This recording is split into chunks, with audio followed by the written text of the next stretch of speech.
Hello and welcome back to Tripod Talk, the official podcast of What Pictures, where we talk anything and everything about films. My name's Matt Lidster.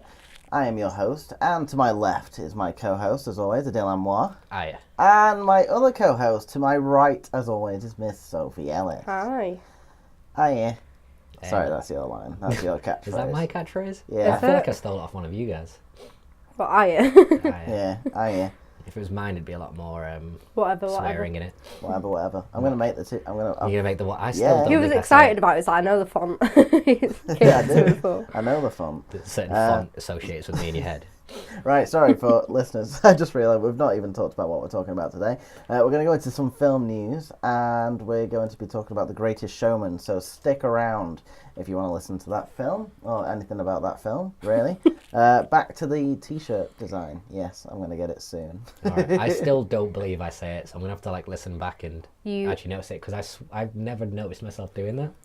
You do. If you can't be I know. bothered talking about something for a I think certain I amount only of do it time. with you guys because I give myself the leeway to just give up on conversations. Like with other people, it's like you kind of have to make an effort, but I think I've just gave up on you two. Thanks. I'll just I can make a good point here, but yeah. Oi, What? I have to bleep that out now. What a shame. Ah. So I'm not anyway, gonna do it. I'm not gonna do Shut it. up. It's such a temptation, isn't it? Do right, so anybody got any film news? you want to go first, Soph? Sure. I wanted to tell you the other day when I found it. Jessica Chastain is in talks of playing the adult version of Beverly in the sequel of It. Oh, she was the originally first named, wasn't she? Mm-hmm. That's the person who played her. I can't remember her name. But she was... The kid. yeah, the the kid said she'd the like kid, her for an yeah. older version. Yeah. So do you think all the other people are going to come along as well? I'm not sure who. I know Chris Pratt was one of them. Yeah. I Uh, hope not. I doubt it. I don't think they all will. Jessica Chastain's really good casting, so that might happen. But I think the rest was just the kids were kind of picking whoever was big at the moment to a certain degree.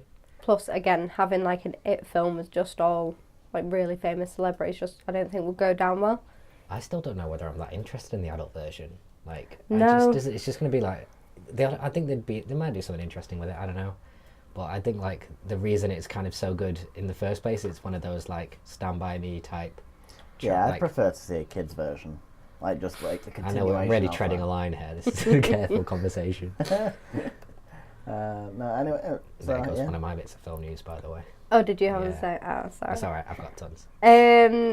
Even though Jurassic World Fallen Kingdom isn't in cinemas yet, the Jurassic World sequel is in stages, aiming for a June 2021 release. Let's just get the next one out and see if everyone likes it first. I know. You know. Well, it says obviously that's what happens when the first film, technically the fourth, counting the three originals, make more than $1.6 billion worldwide. But Can't deny that, really. no, but Though- this could really go. Like, we saw the trailer in the cinema yesterday, and that trailer didn't do anything for me. Right at the Yeah. start, I was kind of irritated by the whole. There was a scene with Chris Pratt and her in a bar, and she was talking him into going back on them, or he kind of knew about the whatever. But it's just Yeah. like he had to do the kind of cool thing where he doesn't go to help, and then he has the change of thing, and it feels like those kind of films are all hitting certain beats that you can see a mile off. Yeah. We'll get into that later, though. Yeah, well, like going back to like Star Wars, for example. You know, Force Awakens made like over $2 billion, and when The Last Jedi came out, that only made 1.3. No, well, only 1.3 billion. Yeah. But still, in comparison to the first one, that's a massive drop off. Yeah. So maybe this will do the same, because you can't just go, oh, $1 billion film, let's make 5 more and let's plan them all out. It's like you've still got to keep a relatively good story going. Yeah, I think it's hard to build up to the hype of the first one back as well, because that Star Wars one, I think a lot of people are watching it even just out of a is this going to be terrible type curiosity. Yeah. Like, are you going to ruin my child? Like, and then like once there's the second one, it's a bit more like, oh, it's just another film.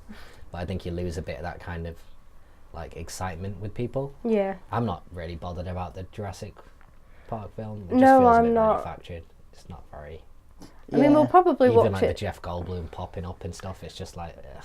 Yeah. I appreciate that. It could be quite fun, but It doesn't feel like it's came about very kind of naturally. It feels like what's part of the whole machine type thing. Yeah. yeah.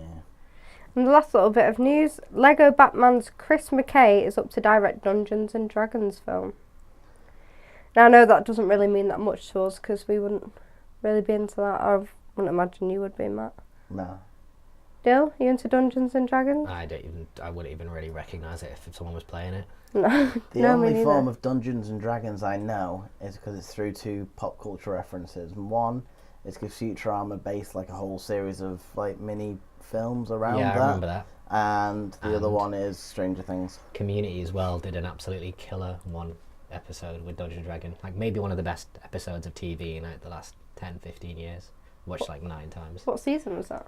Yeah, maybe kind of middle to late, like 3, Oh, 4-ish. goodness. Oh, Probably okay. 3. Which you still need to watch. That's an amazing episode, Yeah. You'd enjoy it, trust me. Mm. You just watch that episode because it doesn't particularly matter where you are. No. Like the characters, you pick them up quite quick. Alright. Anyway, that's it for my film news. All right. So first one, I guess I could say, just going back to last week, I guess. So Black Panther. I know it feels like we talked about it a lot. I'm super high on this film. I really like it. It's just beaten Wizard of Oz at Rotten Tomatoes most best rated movie of all time.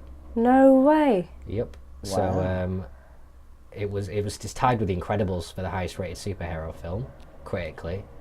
I'm just reading this. I shouldn't really be reading this for the first time, should I? Right now.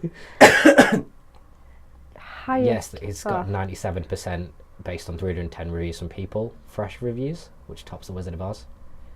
Wow. Not keen on that. The reviews, it feels a bit hyped, but I think it'll obviously peel off a bit. But it's just it's interesting to see. Like, I'm curious where Hollywood's gonna go with it. Like, is it gonna be more minority kind of films in general? Is it gonna stretch to like, you know, Latin Americans and stuff like that? So maybe this will be, because once the money goes that way, that's when stuff starts to really turn, whatever the social movement type stuff of it is. Yeah.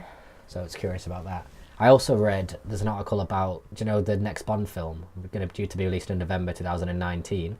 Apparently Beyonce's in talks to record the theme song. Oh, But yeah, basically Danny Boyle is top of their list of potential directors. They were going to try and get Denis Villeneuve, but he turned it down. The guy who did the new Blade Runner film. oh right. And yeah, they want to get him to do it. Also, though, in this article, what I was really kind of annoyed to read is that it's being rumoured that Harry Styles is going to be the next Bond. Sorry, what? Yeah, I know it's coming out of nowhere. Spectre editor has endorsed him after seeing him in Dunkirk. Said Harry could do it if they wanted a longer Bond, then why not? He has got it, said the editor. I mean, I don't know since when editors ever get quoted in anything. Yeah, well- It feels like a bit of a reach, but Well, I know that Hugh Jackman turned down the part of Bond to play Wolverine, be in Greatest Showman. where Huh? I was in He said that people always could've expect him got to be this such- hero and this like type of character, and he wanted to. Well, he did throw an himself insane into amount it. of research for this. We'll get on to Great Showman, I guess. Yeah. We'll talk about that in a bit. There's also something I'm interested in is there's a comedian in America, a South African guy called Trevor Noah, who was born mixed race in South Africa, and he wrote a book called Born a Crime, which is basically just his existence was a crime in South Africa. Okay. So when he went around, his mum had to pretend to be his nanny, walking inside the road if he was with his dad, stuff like that. And Lupita Nyong'o, they're doing a film biopic. Oh, yeah. She's been cast to play his mum in it. Oh. So that's just something that might be coming out, which I think is interesting. The book won a few awards. It's only come out quite recently. Yeah. But that's something that I'm kind of looking forward to. It'll be Yeah. kind of sounds like a different perspective on something that, because I can't really think of film history really tackling apartheid on like a kind of character-driven level particularly before, just from the normal person's perspective. Yeah. So it'll be interesting to see something like that. Sorry, that look is not at all flattering for you. Sorry. I saw a bit of news as well that I thought I could make a little fun little quiz for you. So the Nerdist me. website has done a list of all the Marvel villains ranked from worst to best. Okay. And I wanted to see if you could guess, should we say the top 5 best ones? Top 5, right, okay. Vulture. Yep, Adrian Toomes. he is number 5. Number 5? I thought it'd be higher, right, okay. Killmonger. Yep, number 2. We got, well, Loki. Yep, number 1. Number 1. Surprisingly. Well, not Okay. surprisingly actually, but controversially in my book. There's 3 and 4 you're missing now. 3 and 4. I'm gonna go with Red Skull. Nope. Oh, really? No, yeah. Red Skull's number 6, to be fair. See? Hugo Weaving. Okay, I can get the top 6. Here we go. I know you wouldn't get 7. That's speed being cocky, but I know you wouldn't get 7. I feel like this is kind of like a cheating question, but does the Winter Soldier count? It does count, yeah. Okay, I'm gonna say the Winter Soldier. And the villain? No, I meant like him as the Oh, villain no. is what I mean. No, well, it's not in the top. Well, maybe it doesn't count. Let me see. I'm sure it's so It fascinating. doesn't seem. Sorry, I just didn't understand what you were saying there. No, it doesn't seem to count. Okay. Number 3, number 4, number 3, number I guess 4. you have to stay a villain. What other films have we had? Incredible Hulk. It's both Thor, quite recent. Last couple of years. Oh, I forgot. Maybe last year hint. even. That's Ego. a big hint. Yep, Ego's one of them. Ego's 4. And Hella. Mm-hmm. Oh wow. Okay. 7, by the way, is Alexander Pierce from The Winter Soldier. Yeah, the Robert Redford. Yeah. Which caught me a bit off guard. But I did think, I don't know, I didn't like Ego that much for 1. I haven't seen Thor Ragnarok, but jumping in at 3 seems fairly high for Kate Blanchett. Yeah, it does for me. What did you think? Yeah, no. I think that I think Loki deserves to be number 1 though. He did have to be fair, if you think about it, in the first film, it had to be him against all of them. So he had to be a great villain to be believably a challenge for all of those dudes to go against by himself. Bearing in mind his like entire character setup is just, Daddy doesn't love me as much as he loves my brother. Like he manages to turn that into being a villain that can take on the whole Avenger lot. So fair play. Well, what was it? What's her name again? Kate Blanchett's. Hella. What was the reason she went insane? That was something to do with her dad as well, right? She didn't technically go insane. She was just doing what she thought was right, which was kind of killing the rest of the galaxy. Yeah, I still feel like her and Had to come Loki on had her side. similarities. Hmm. Do you not think? Wait, with who, sorry? With Loki. Well, they both wear green, have nice pointy hats. No. Hey. Yeah, that's an extra beat you can add on. Yeah, no. Why? Well, All right, I'm in it being in here. I don't know where you guys are going with this. Let's move on from this. So, shall we go into The Greatest Showman? Yep, let's do it. What did you think of the film? Like, I know that I had reserves, as did you, Adele. Yep. Soph, I know you absolutely loved it. It's just one of my favourite films. I smiled throughout the entire film, as you saw. I Well, noticed, actually, no, yeah. I didn't. I smiled through like 70%, and then the 30% I was trying not to cry. Because, I got so engrossed into it. This podcast should be recorded actually for the look I just gave Soph when Yeah, she I said know. that. It was just like, huh? I didn't think it was that great. I could see what they were doing, but I it's kind of like I have reservations about what they were doing when they were thinking about it. But I can get into that in a bit. What about you, Matt? I thought it was good. I quite liked it. It was a bit kind of a predictable, checklisty sort of film, but Yeah, that's pretty not indisputable. unenjoyable. No, I wouldn't say that. So what do you think the story was, Dill? All right, fine, you can do this. Hugh Jackman plays, he's a sort of a tailor, so he's a poor kid. He meets this like 6-year-old, when they're kids, he meets this girl who's the son of a rich guy whose dad does suits for. They have a little kind of lifelong romance thing going on. His dad dies when he's quite young and he lives on the streets for a bit. Then he works on the railroad. We skip a load of time in a kind of random little sequence. Yeah. And he's got a family now with this girl because she goes with him. He's got 2 kids. He starts a museum of curiosities because he thinks people are into the macabre and unusual stuff. Yeah. That does not succeed at all. So then he decides to kind of pivot the business. I can't really remember what happens. Then he remembers when he was a kid there was some freaky dude who gave him an apple. So he was like, I'll get a show of freaks together. Some stuff happens, standard down, standard up again, and then the film ends. Yeah. That covers enough without being spoiled, I suppose. Pretty much, yeah. Just now, just in case. Spoiler alerts for this film. Yes. Just in case we do go more into depth about anything. Okay, well, can I ask a question? Oh, okay. Would you class it within your top 10 favourite musicals? Only by default because I've not seen more than 10. I was going to say if it were to do that, it would be a default. I mean, like, I think I've probably seen more than 10. And I think it's probably fairly low down the list. Really? It definitely wouldn't make my top. Well, would it make your top 5? Yeah, I don't think I've seen that. You don't even see 5. So I was making a list because you guys are, you need to watch more musicals. And I was like, I swear I've seen quite a few. So I made a list. Okay. Okay. Let's see how many of these I don't count as musicals, by the way. Because I'm. They are actually musicals. Right, let's do it. Sweeney Todd is a musical. Okay. We kind of have that. Bonnie and Clyde. What? The musical of Bonnie and Clyde. There was a musical. Yeah, it's a theatre See, production. this is like, that's a cheat. That's What? not, What it's are any of not these a musicals film. that someone wrote originally as a musical? Annie, Oliver, Nah. Moulin Rouge, Hairspray, Wizard of Oz, Sound of Music, Mary Poppins, Grease, Burlesque, Mamma Mia, Rocky Horror Show, Phantom of the Opera, Little Shop of Horrors, and Willy Wonka. So I'd count about 4 of those as proper musicals. Excuse The you. rest of them were from books or from other films, and somebody just put a musical on it to make some money and sell it in the West End. No. I'm going after musicals. The thing is, I do like a good musical. I just think there's I don't know, there's just a lack of creativity sometimes where they're thinking people like traditional musicals where you've got the standard story beats and they kind of hit that, but then I think there should still be some kind of innovation in terms of story and ways of integrating the song and stuff like that. So I just find those kind of, like this was a very on beat, we'll have the story go this way, it's going to follow this trend, and you could have charted out before it happened. Yeah. Those films kind of get to me, like annoy me a little bit.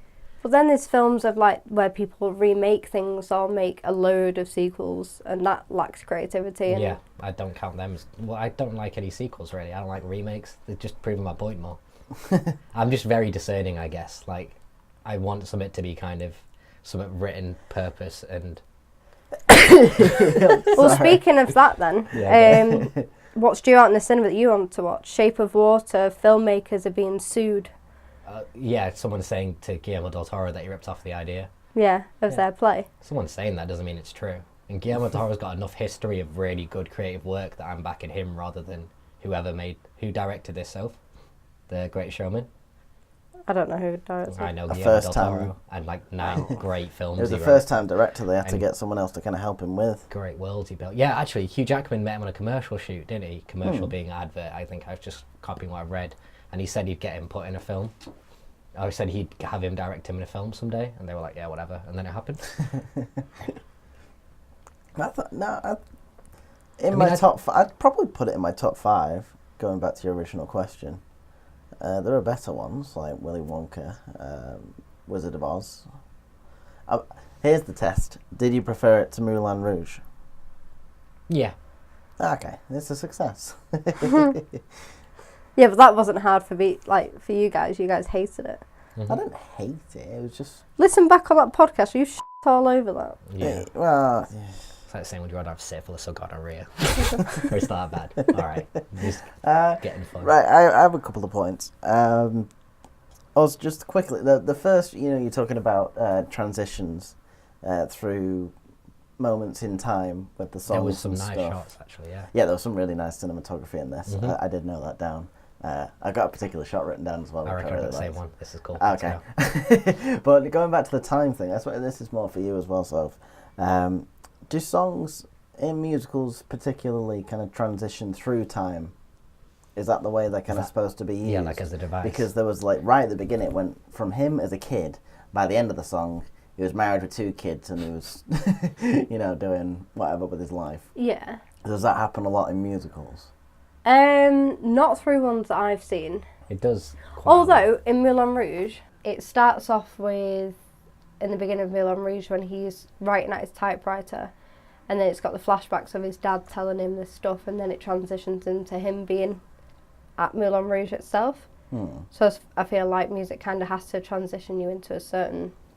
I think traditionally as well, musically, like they were quite often used to transition from like time and places and stuff, because while the song's going on a theatre, you can be doing stuff in the background to bring in different scenes and stuff like Okay. that. Yeah. That's a good And point. introduce new characters. It's quite a big one as well, because Yeah. you can kind of set up a lot of the characters' thinking and backstory by just having them in a song with somebody. Yeah. So Okay. like, it is a useful device, a song, in terms of a musical specifically. The main reason why I brought it up is because you saw me in the cinema. Like when the second song hit, when it was him as a kid, I literally put my hand in my head. I was just like, oh god. Did you get a bit thrown off that the Yeah, kid sorry. was using language that was like blatantly not anything like a kid would talk? Yeah, Like it was especially really the girl. adult language, and it just sounded really odd coming from the mouth of a kid. Hmm. Like that immediately just because I know there's a whole bunch of people can't get past that whole suspension of disbelief, but like write the dialogue like a kid, like write the song like a kid would sing a song. I don't understand why it has to be written like a 40-year-old with a mortgage is singing it at 9 years old. I suppose it was because like it was going to transition to the older version of him singing as well. Yeah, I mean I can see that, but then the fact that he was singing it as kids, that's Yeah. why it didn't make sense. It was a kid's voice, it was a kid's face singing it, and as a kid saying weird turns of phrase that you wouldn't hear from a kid. He didn't actually sing it either, that little boy. Even Did he though not? Yeah, no. It's I another think I kid. feel like the kids were just cast to look like the older versions to a certain degree. I thought the kids were really good though. You know, the daughters. They were. Oh yeah, the daughters were They were great. so good. Did you notice as well? Because I noticed with the daughter in that first ballet scene, she was doing bad ballet acting on purpose. Yeah. And it was like weird because I could kind of tell she was good, but she was acting bad. But I was like, oh, that's really impressive for a kid Yeah. to act like she can't do ballet when she is.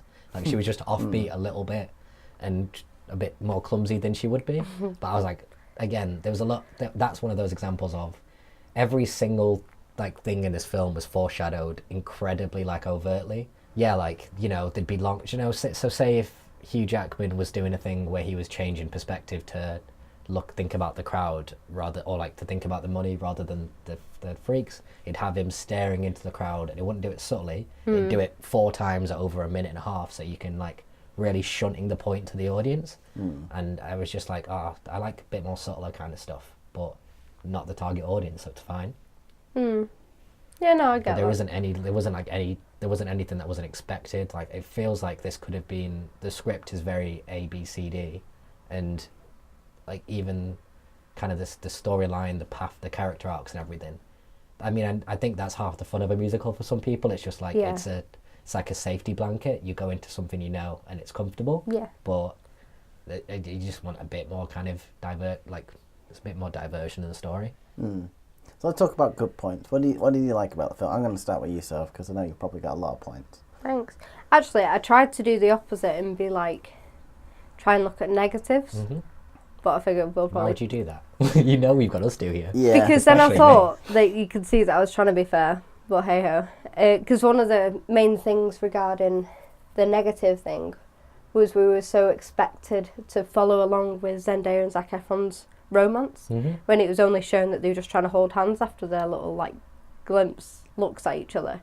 There was no sort of recorded romance between them before that point. That's more of a general annoyance for me in films as well. It's that like, why couldn't the Zac Efron character just, you know, get emotionally attached to the group and as they are in like the freaks Yeah. of society? Why does there have to be a girl he's into for it to make sense? Yeah. Like that's just a standard story thing that's just kind of irritating nowadays. But again, musical makes sense for a musical. Yeah. But that's more of a general gripe about stuff. Like people can't just have some empathy for people in a different situation. You have to want to get laid out of it to do anything good in your life. is film morals. He said in an interview, Zac Efron, that the kiss with Zendaya was the best kiss that he had out of all of his films, which he's had. There's not been that many films where he's not kissed someone, if any. It feels weird So- to be like ranking that he actually answered that question. You'd think he'd try and avoid the question. Yeah. If he, I don't know, it's a strange one. There's a little bit, yeah. But I really liked him in this film. Zac Efron. Yeah.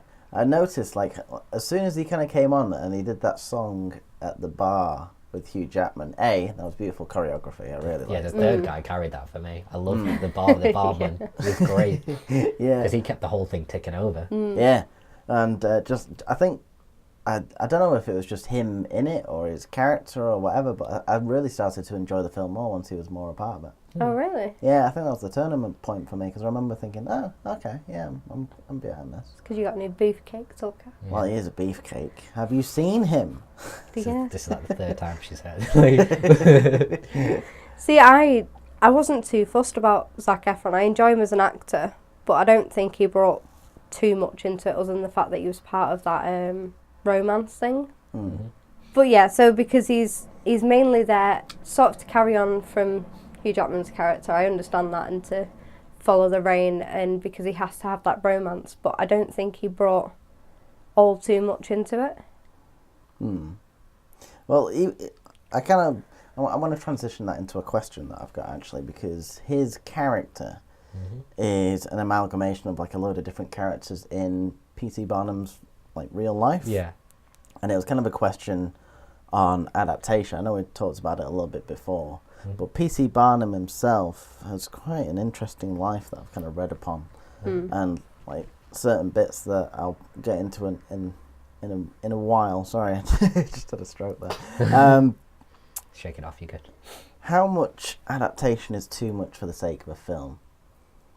Because in this, it was like he didn't even get into the circus. I know there's the point of kind of putting it together for a narrative, but in this, he didn't get into the circus industry until he was like 60 years old. Mm-hmm.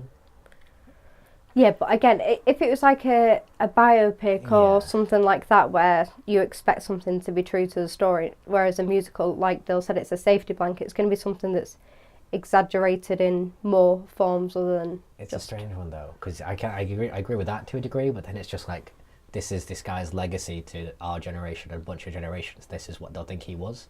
No one's going to Google it and read anything about him, really. So this is what their opinion of him is going to be. Can I tell you how he got started off? Yeah, like in terms of the show business.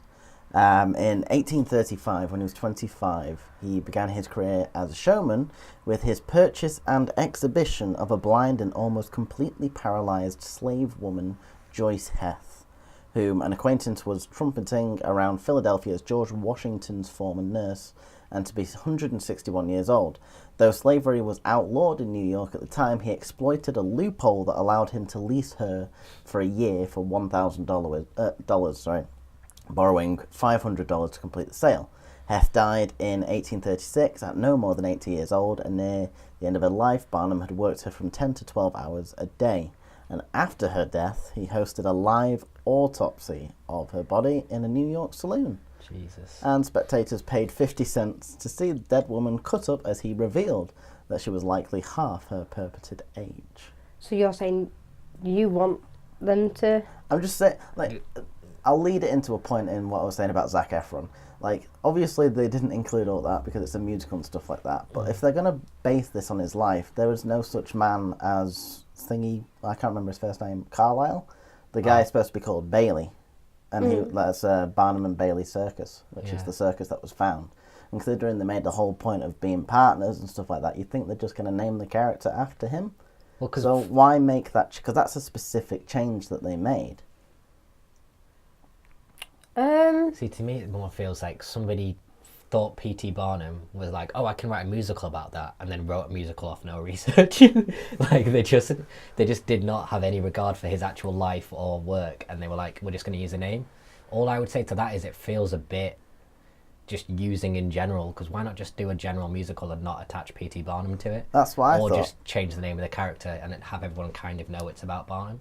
Because it's absolutely prerogative to do that. But yeah, because if they were only going to loosely base on it, why didn't they just make an original character, considering the whole thing's supposed to be original in the first place anyway? I reckon it might be literally because of Hugh Jackman, because he's been involved for years and years, and he's read like 13 books about this guy and stuff. Yeah. And I think he's just got some weird thing for him.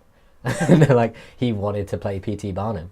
And if he's carrying this, like, he brought this film to fruition, so if he wanted to play P.T. Barnum, then I think that's probably a part of it. That's why I was saying to you, like, he's worked 7 years on the idea of it. Yeah. And for the actual singing and choreography, apparently he worked 10 weeks rehearsing and sang and practiced that routine 10 hours a day, each day, to make sure it's nailed. That's a long time. Yeah. But because he put so much effort into it, people are kicking off regarding him not being nominated in the Oscars. I don't think it is. I don't think he deserves it. I think he does. Not Best Actor. I can think of a couple of scenes where he acted really well, but I don't think it was an overall performance that did anything. Just because, like, if you think about his character, like, do you know what I mean? There isn't enough in there as a development of a character.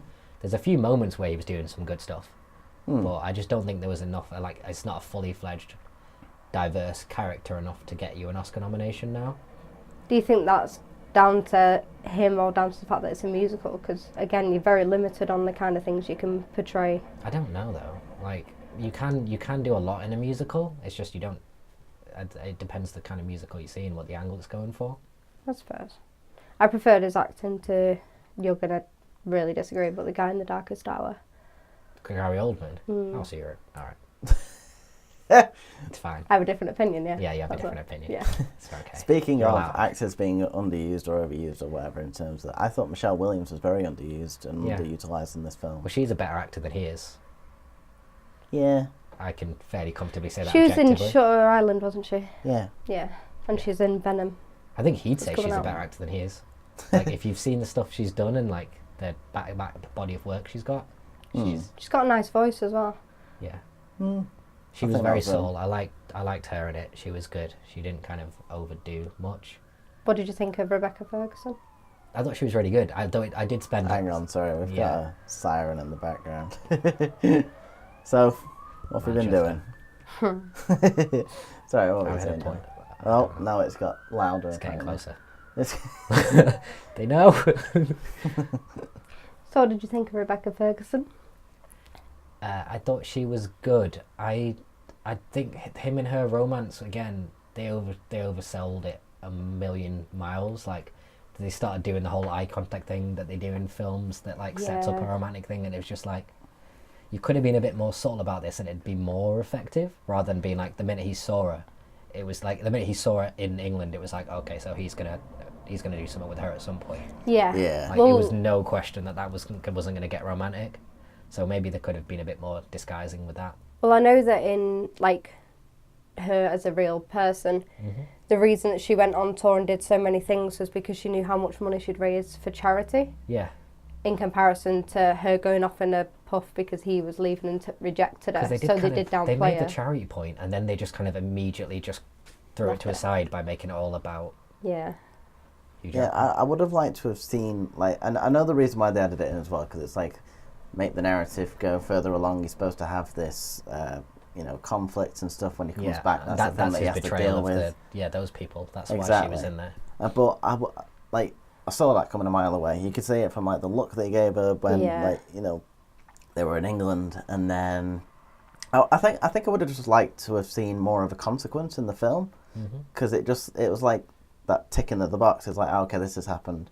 Now he has to deal with this. It's like, make it mean something. They could have done. It would have been interesting if they'd gone a bit more with Michelle Williams, because she made a couple of comments about like life always like everything's always about him in Yeah. like a jokey kind of way, but she's probably a more interesting character than he. Like just in terms of her raising the kids at home, she's supporting him the whole way down the line. But she's come from her background, like she's got a real kind of interest in just it's annoying because she's almost like a kind of very traditional female character.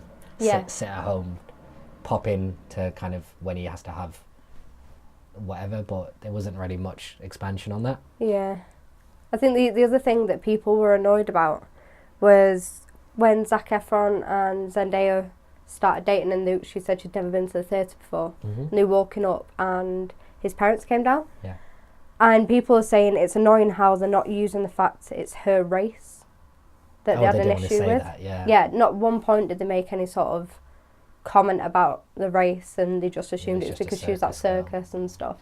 But people think if it was, a little bit about that, you should still be able to. The race thing then was probably worse than the circus thing. Yeah. Oh, that was another point I had about P.T. Barnum. He was a minstrel show provocateur really? as well. Yeah. I didn't Oh. ring a Minstrel bell. shows, basically, when white people used to dress up in blackface and do shows. Oh crap! I didn't know it was called that. Mm. Yeah. Jesus. Yeah. Well, the thing is, you've got to judge people in the time they were in as well. So we can't put him to the standards that we live by No, now. yeah. Because it's just not fair to do that to anybody. That's a fair point. So I get that, but obviously, and plus, as well, like the whole from the beginning, I was just like, all right, so we're got a massive respect for because there's a standard thing in films where you've got the creative people who ignore all rationality and they go and pursue the creative vision. Yeah. But with him, it just felt there wasn't enough set up. It just felt like you've got a wife and 2 kids who are living in poverty, and you're still in that crappy flat struggling for food. But you've just spent 10 grand being like he was massively exuberant with his spending as well. Yeah. Like he didn't have to be that excessive about everything. So it felt like annoying. The one thing I did find funny in it was that like I was saying to I might have been saying yesterday. The minute Hugh Jackman starts running at some point, like he starts running for like your standard pivotal running to the woman, the woman scene. And the minute he started running, I was immediately thrown out of the film, and I was like Wolverine. It was just like Wolverine's in like a weird red costume, and then because like the act of him running was so Wolverine to me, and clearly he hadn't disguised like everybody runs the way they run. So I immediately got dragged out of the film because I was like, oh my god, it's Wolverine. What's going on here? You got any other points to bring up, Dill? No, not particularly. Ah, okay. Nah. I was going to say, there was one point that, just before I'll let you carry on with everything, so, because I know you probably got more And stuff the nice to shot say. that you had. Yes, the nice shot. Those I think there was a few, actually, but Yeah. the one that got me was the opening scene with Hugh Jackman, and, like, you know, with the feet in the rafters, like him in the rafters, and it was like the silhouette of him. Mm-hmm. I thought that was a nice opening and stuff. The main shot that really got me off guard was they were doing like a dance sequence or like singing and stuff like that, and the bearded lady was singing, Yeah. and the camera went through. Is this the same one? No, I've got a different Oh, one. you I got know a what different you're one. talking Okay. about. The camera went through the group as they did a jump, but they were in slow motion. Yeah. Yeah. But I she was in normal, like Yeah. at normal speed, and I was just like, "How Yeah, the that was hell really- did they that get was really that? That impressive. was amazing." That was I great. was kind of looking at it like, "Huh? Oh!" I was just going to do a face, but then I had to realise. So You everyone can't hear listening, faces. yeah, you can't hear faces. What was the shot you were on Mine about was then? more, it was more of a technique that they did a couple of times, but what I remember is, do you know when the daughter's doing ballet? So she's Yeah. by herself in the corridor doing it, and then it does a really kind of smooth transition into, she's dancing by herself in the corridor, it kind of goes into her dancing, and then it goes onto them on stage, her dancing as part of the group, Right. but it kind of, you can't see a cut in there. It does like a cut within her, I presume like within her spinning in her dress, and then takes it straight into the stage performance. And I just thought, like, again, we talked about the time thing before, that was a really good way of kind of like combining the song moving in time with the like visuals moving in time, like the transition kind of put you through that spot. Yeah. So I thought that was cool. Also, just last point before I let you completely go off on it. I wasn't going to go off. And You better go no, off. the Zac Efron and Zendaya, their song together when they were in the choreography with Yeah, that was the good. ropes. Yeah. Yeah. I thought that was amazing. And I also really liked the song. I thought they had genuine chemistry in that. So yeah. That's Yeah. cool. They performed in the streets with Ellen. They were Okay. singing it on the streets, which kind of took the whole like special thing from the film out of it for Yeah, I me. think it would don't as ruin well. it for you. But I know that Zendaya did most of her stunts. She Yeah. got a phone call and they were just like, I don't want to use a stunt double as much as possible. So as soon as you get here, you're going to be practicing. And she said about how she had to build so much like upper body strength and stuff. Yeah. But I wasn't too sure about how she came to be in it. You know, like you had the dog man, you had the biggest man, the tallest man, a guy with horns. That was something I was going to ask you. Was that literally because they were black and they added in, as in it was just like the others? As far as I knew, yeah. Oh, so they were like, we'll have some black people in there, but we need to give them something to do. We'll put them on a trapeze. Is that what like you're thinking? I Or- don't. They didn't feel very. Well, Because they they went didn't have insane. anything wrong with, or not wrong, but you know what I mean. They They weren't. didn't have any Well, abnormalities. is she mixed race?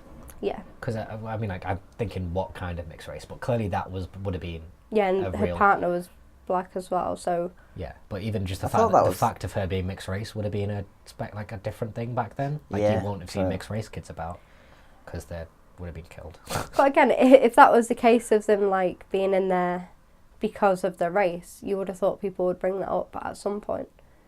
Maybe it's just kind of, I'm not going to say a clever way, but They want just- to avoid really pushing the issue. Yeah, and it was more just kind of adding the dimension of us and them, Yeah, and it's just kind of bundling everyone who's not a white person, I yeah, guess, you know, who's normal to a certain extent. yeah. I hate using that word in that way, but I mean that's kind of how it is, especially within that film as well. But that's what I got Yeah. from it. I just felt like I think what I was thinking when I was watching it was just La La Land came out last year. It got all that kind of appeal. Somebody thought musicals are big. Oh no, he took my sneeze away not from coming? me. I'm Should sorry. I keep talking?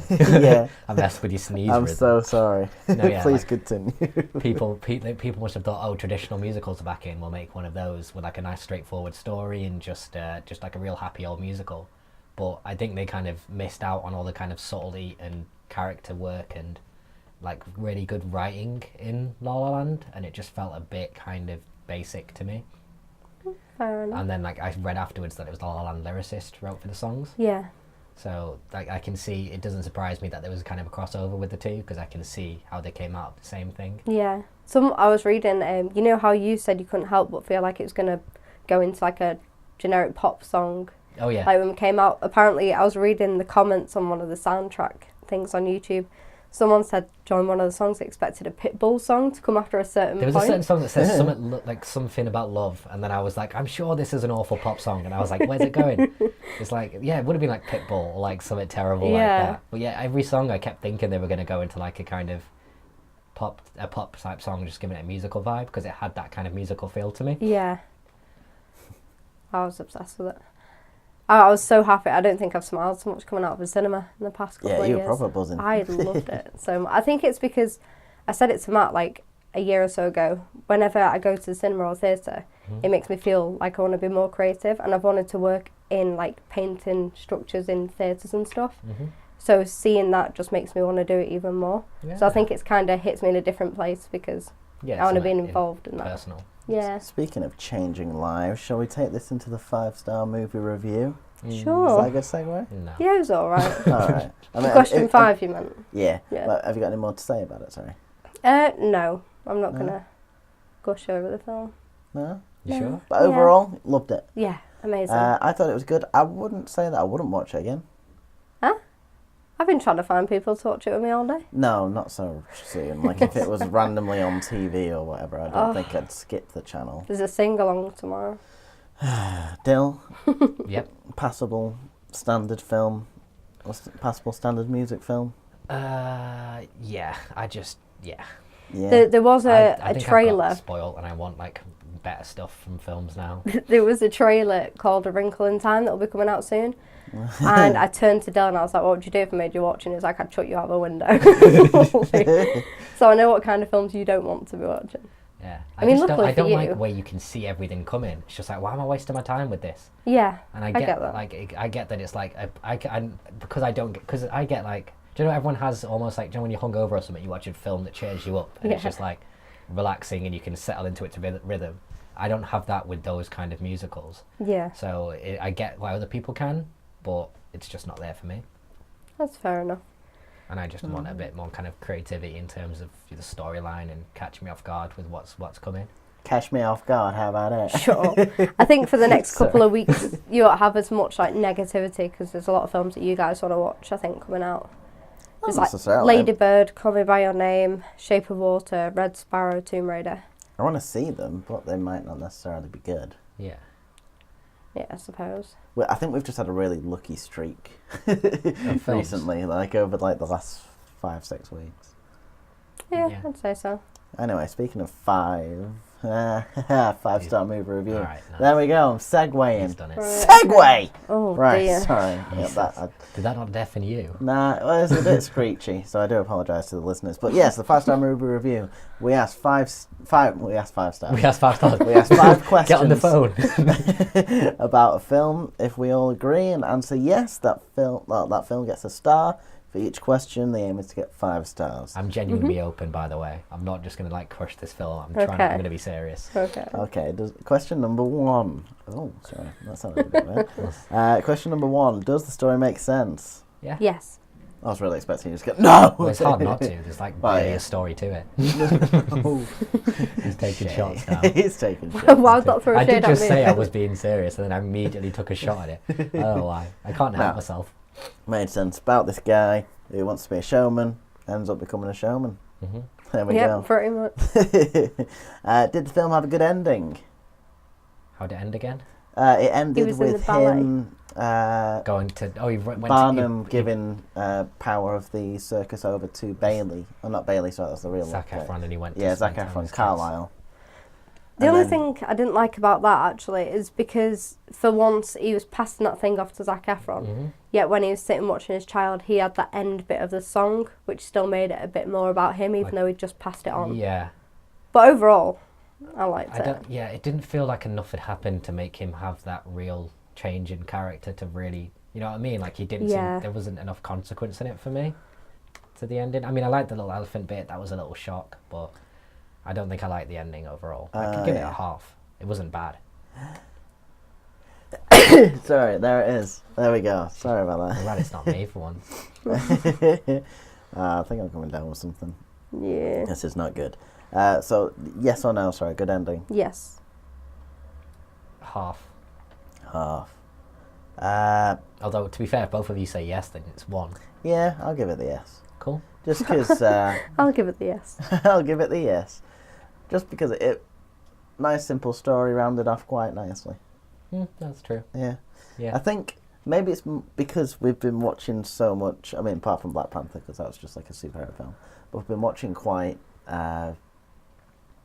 intense drama films recently that we've been expecting more from a film. Whereas if you I'm probably expecting more from this film because we've been watching other films. I do think Whereas as well, if I like, take you have that to be away, in the right headspace, don't you? Yeah. Maybe I wasn't last night. It's just because like objectively. I'm giving this too much of a right. This has to be like this film, and if it doesn't meet that standard, then it's you not can't. good. You've got to have the right manage expectations when you go into a film. Like this isn't trying to reinvent the game. It's just trying to be a nice little diversion for an hour and a half for people. Yeah, which it I very much thought it was. did. Yeah. All right, 2 stars. Did you think they were believable characters?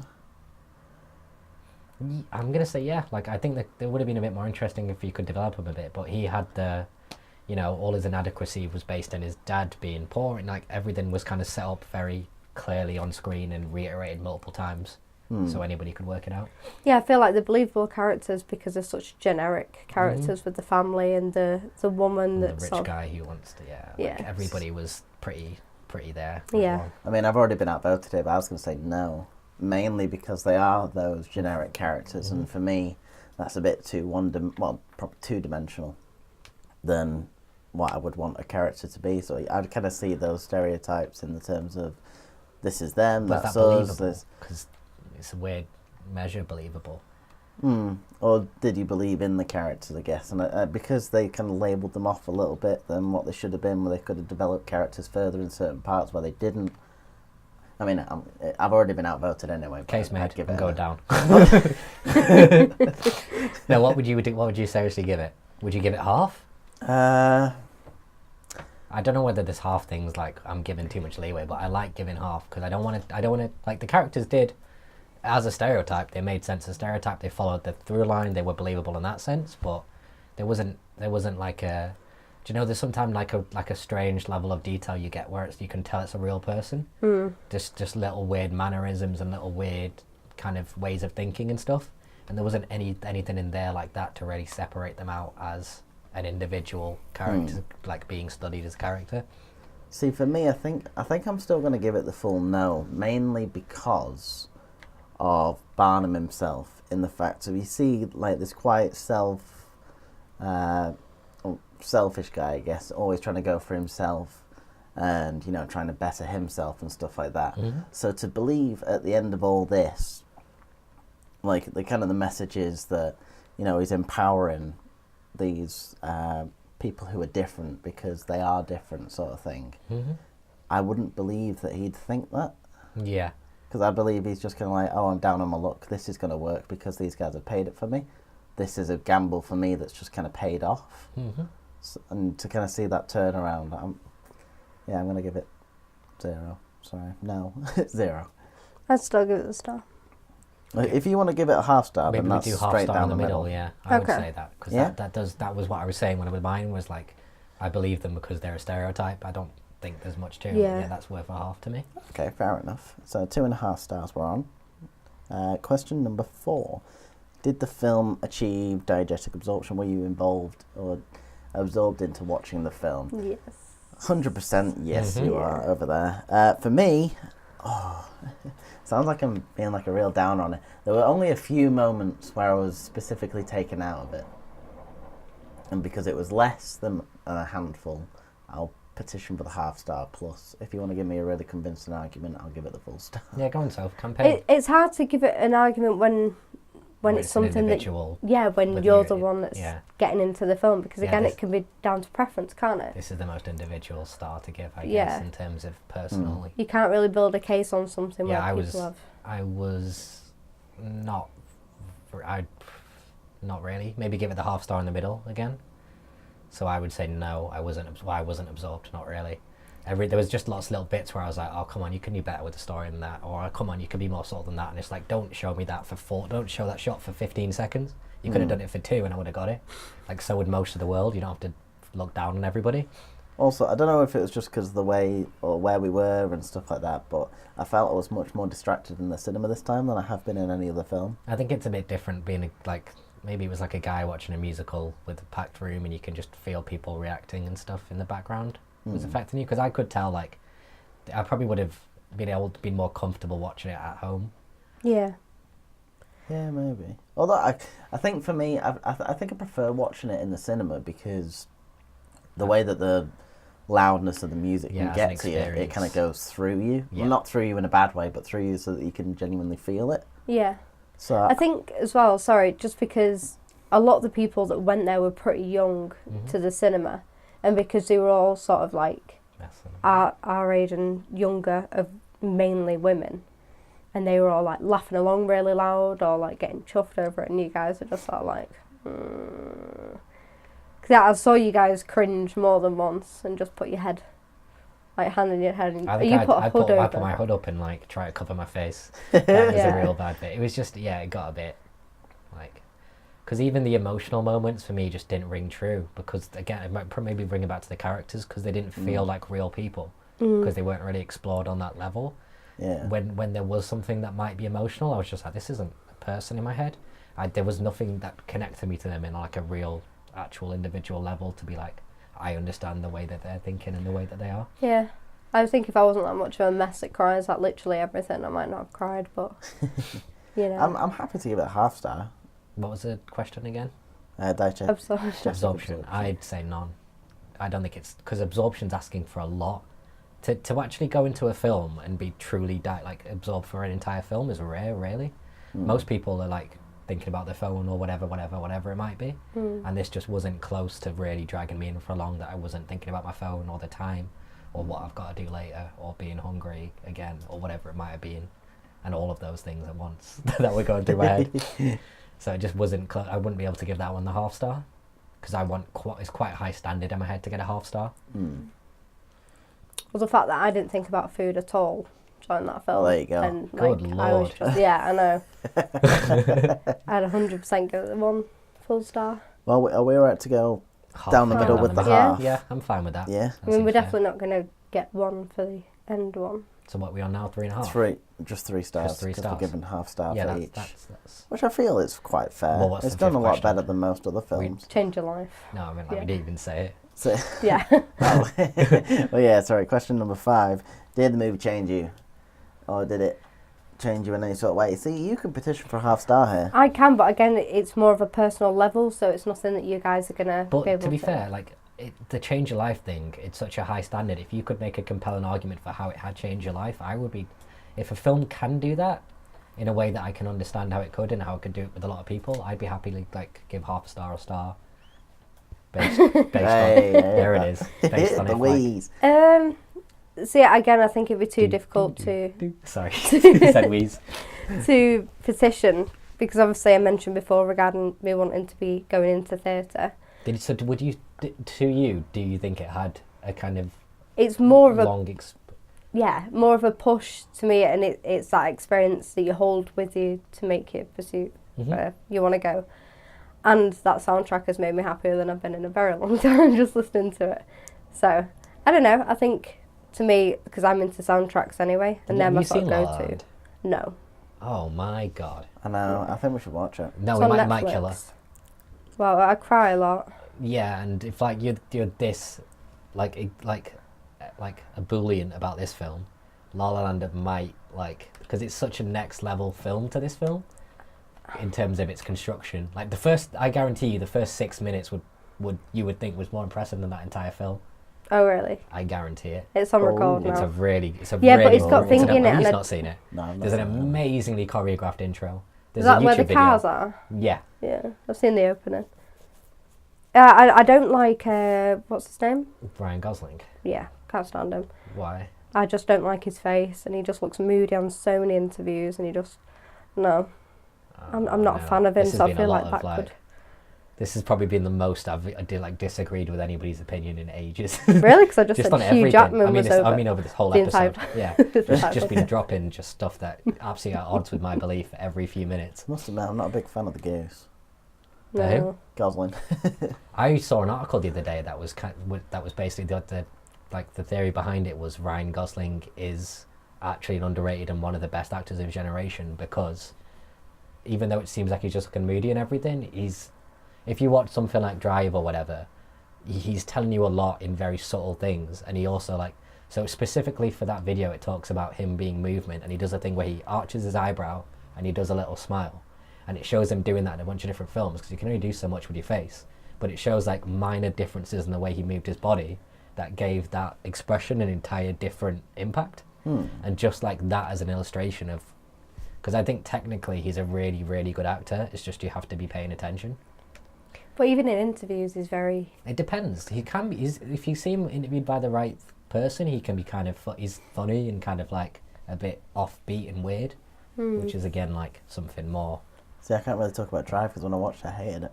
You didn't like Drive? No, which I've been told to watch it again. Yeah, you should which I probably feel like watch I it should. again. But yeah, anyway, so we I got. mean, talking about great soundtrack, Drive soundtrack, absolutely. Like, Yeah, I do need to great. give that another go. But that got 3 stars. Okay. Yeah. I feel that's alright.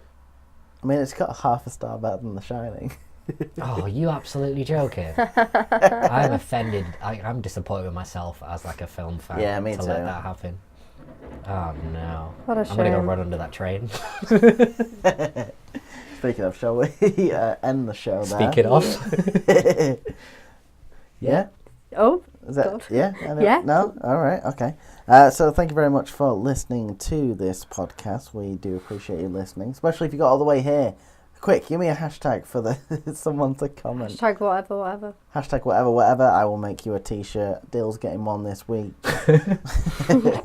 If you want to find out more about us, please visit wehaveatripod.com to learn about who we are, what we do, or just head over to our YouTube channel. And if you're already here, head over to the SoundCloud so you can download a load of stuff too. Find us on social media if you want to keep up to date with us. You can find out everything that we do. No, if you want to help out, sorry. There Good you for go. you. Bloody He's getting hell. there. If you want to help out with everything that we do, please visit Hey, oh man! It's alright, I can edit all this out. Alright, he's been having a stroke over an hour straight. If you want to help out with everything that we do, please head over to Patreon so you can become a patron of What Pictures. I have been Matt Lidster. To my left, as always, has been Adil Anwar. Yeah. And to my right, to his left, is none over. My God, we need to end it here. It's Sophie Ellis. Bye. See ya.